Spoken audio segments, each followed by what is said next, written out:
আল্লাহ তুমি আমার বাবাকে কেন কেড়ে নিছো আল্লাহ? আহারে কালাম ভাই, বড় দেরি করে ফেলছেন। তেল তো দোকানে এক ফোঁটাও নাই। ওই যে দেখা যায় তেলের বোতল।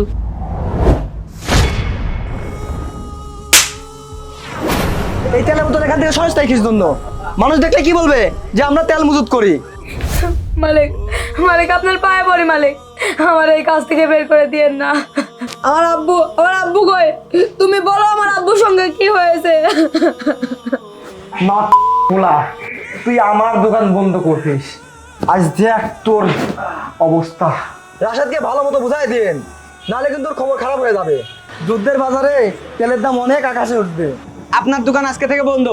আরে তোমরা দোকান বন্ধ করে দাও। করে দাও। ইমানদার আর সততা।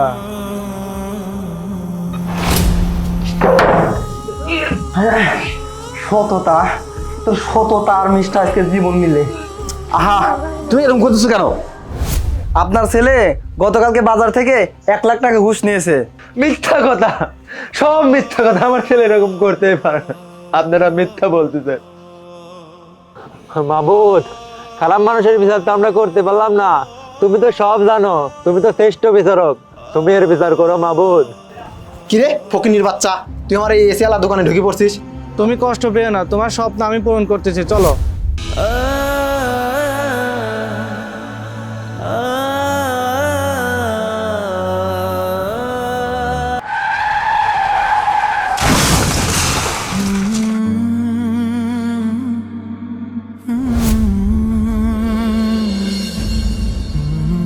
ফুল নাটকটি দেখতে চোখ রাখুন আমাদের হৃদায়ত ডায়েরি ইউটিউব চ্যানেলে আর হৃদায়ত ডায়েরি এই পেজে।